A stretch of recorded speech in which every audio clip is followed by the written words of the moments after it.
Hello guys, it's Dom here from Esports News UK. I'm joined by a special guest today. It's Odoamne, top laner for XO Esports. How's it going? Uh, could be better. Could be a lot better. But yeah, overall it's going okay. It's going okay. Eager to get back on the grind and get back into things back in Berlin in the LEC. So yeah, that's kind of the only thing that I'm looking forward to right now. Yeah, understood. Now, we're here to talk about MSI today, Odoamne. Have you been watching it much? Have you been watching it every day? What are your thoughts on the tournament so far?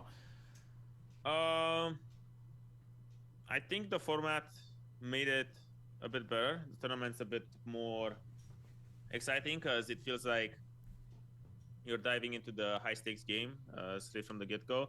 Mm. Uh, if I don't remember wrong, I think the years before, there were a lot of complaints about the fact that you would just get to watch the group stage and stuff, and every game would be, everyone would know who wins because you had, LPL or LCK team or something like that, or U team versus, four wild cards, and I think there was like two groups of six or something like that. Mm.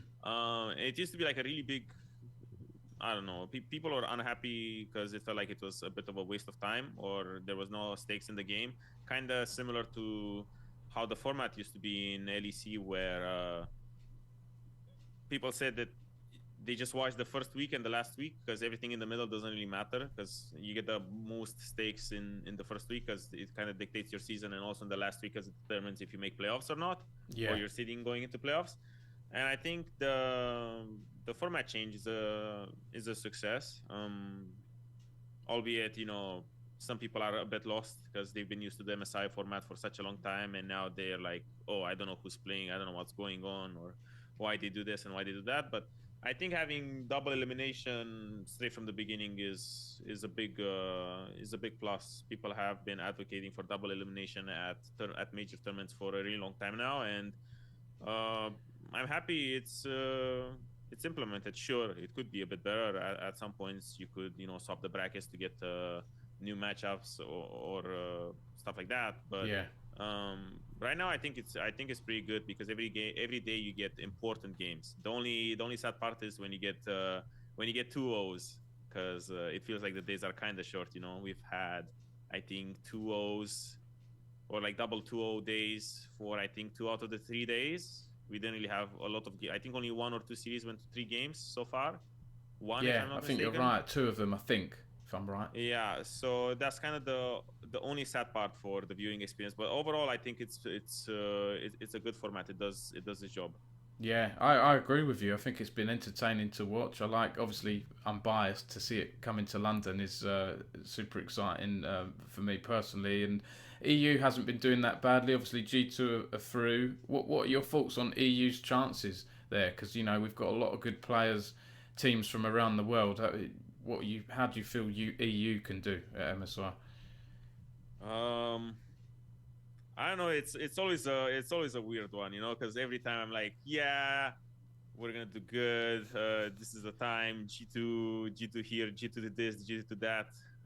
They're not gonna let us down. But at the same time, international competition is really tough. I think JDG and BLG are great teams. JDG been Mm. known, like, they've been China's best team for, I think, this year and last year so far. So they kind of became the T1 of China in that sense. Well, not really in that sense, because T1, I guess they haven't been really winning. T1 is a weird one because they haven't really been winning LCK for a while now. But everyone still looks at T1 as the best team, even though Gen G beat them last two That's it. finals, if I'm not mistaken. Um, yeah, I don't know. It's gonna be rough. Format change helps us in EU, I think, to tackle international competition. The best teams are playing more games. The worst teams are playing less games, and um, yeah, we will see. I'm hopeful, but I'm not really, I'm not really on the copium where I'm just like, yeah, yeah, Mad Lions is our savior, is the Messiah, where they're gonna carry us through everything. Um, I don't know. It's still like G2, if they figure it out. I still think they have higher ceiling than Mad at the tournament because I don't know. It's just like when you have years of like G2 doing well or representing you, you're kind of always a believer, no matter how bad they do domestically in that sense. So yeah, I don't know. I'm hopeful, but at the same time, I don't know. I'm reserved when it comes to international tournament, just because sample size is so small. You don't get to see these teams fight often, so you can't really, bring this history factor in it and be like, oh, historically they're doing good, because you're only playing this international. These teams meet internationally only like once a year, and Worlds was what, 6 months ago, 7 months ago. It's like a lot of things change. If we had a more consistent international schedule, like every 2 months you have an international event, then you could be like, oh yeah, you can look at these matchups and say, well, yeah, stylistically, historically, blah blah blah. But right now the sample size is so small that I feel like every time you go into a new international tournament, everything can happen and you're going in blind. Your previous results, good or negative, against the international teams doesn't really matter anymore. So I'm quite reserved. It's hard to make predictions, isn't it? I interviewed Munchables the other day, one of the casters, and he said, well, everyone I've spoken to said, yeah, it is really hard to make predictions, Dom, because you don't know what kind of form people are going to be in on these international level. And you mentioned BLG, JDG. Who do you think we'll see in that final or reaching the latter stages? Do you think it will be the likes of those teams?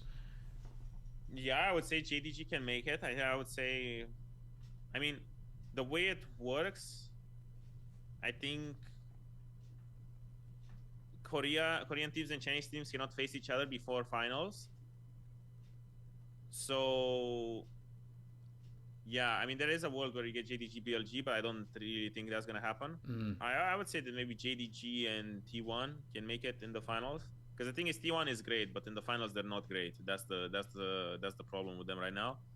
So yeah, I mean, I would say one of those could be the finals, but at the same time, I don't know, with this format and new patch and everything, anything can happen, Yeah. Now, I've been asking players and talent at MSI, Odoamne, about London and their thoughts on London and this and that. Now, XL, you're hosting a viewing party for the MSI finals on May the 21st at Platform Shoreditch gaming bar with JD Sports. Are you a big fan of London, Odoamne? Because I've been asking a few people. I asked Travis Gafford the other day and he said, Dom, I want to like London, but I don't. I just don't like it. I don't like the food and things like that. What are your thoughts on London and the things here?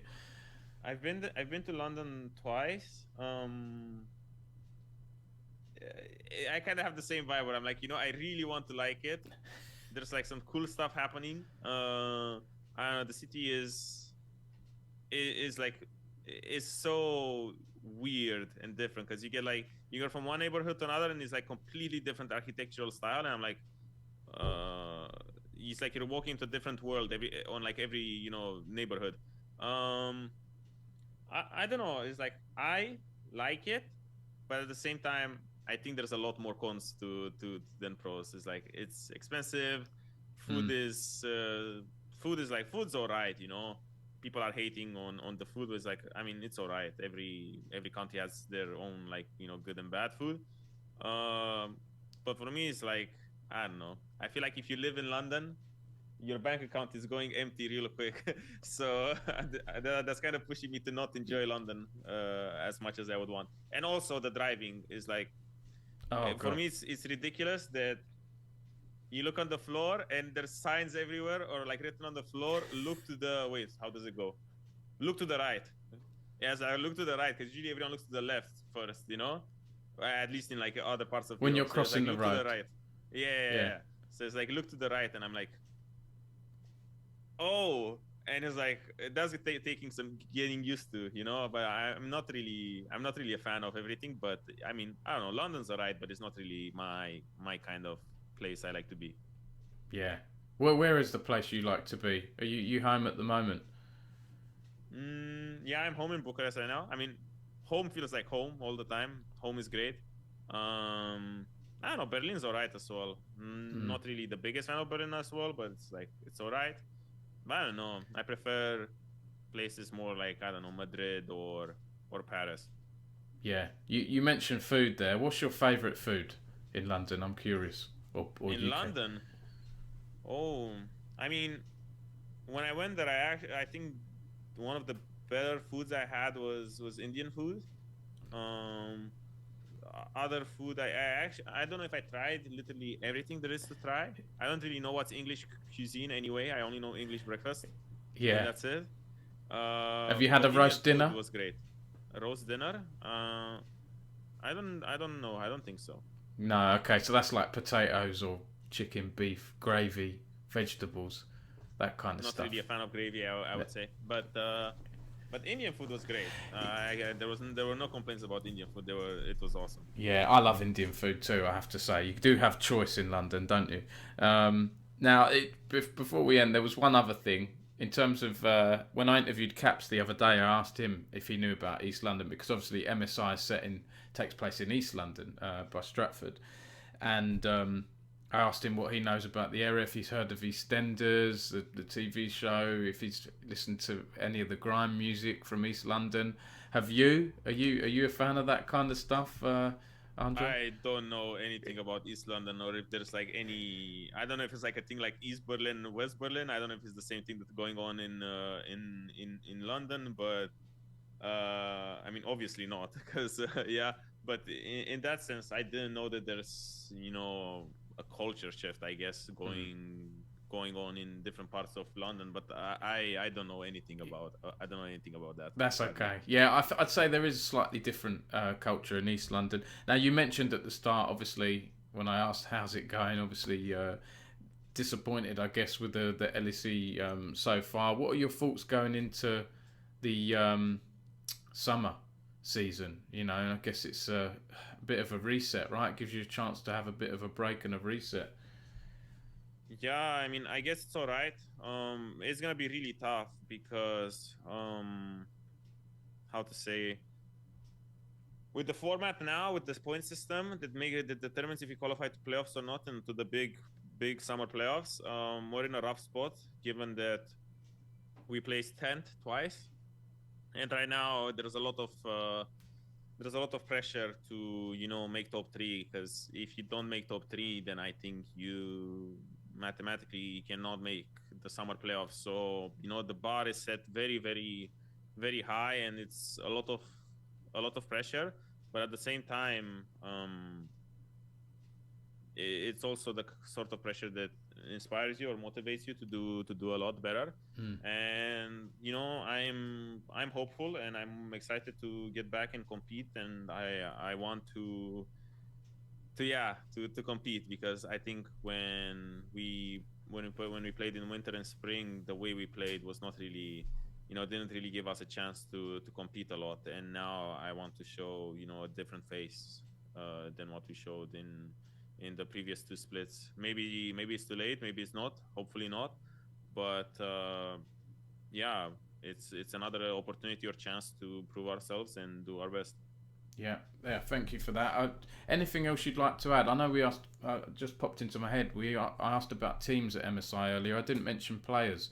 Are there any players that you're excited to watch? I know Bin as a top lane has been getting a lot of sort of hype around him. Yeah, he's been getting a lot of hype, but at the same time, he dropped the ball big time. I think in the games they played so far, he has not had a great showing so far. Um, I don't really, I don't really think I have a player that I'm excited to watch or anything. It's more like when you get to the main stages, you get a lot of dynamic matchups, sort of like different matchups between players. Even on mid lane, top lane, and everywhere. And Yeah, that's when the interesting part starts happening, because you get to see these teams with these good players, and you kind of get a peek into their thought process and how they navigate all of these situations. So there's like it's opportunities to get something out of. yeah, understood. Odoamne, it's been great talking to you. I really wish you all the best for the next LEC split, and Thank you so much. maybe if you're at this party towards the end of the month, I'll hopefully be there and maybe see you there or see other people from XO Esports there. But thanks Yeah, it again. would be lovely. Yeah, no worries. Thank you.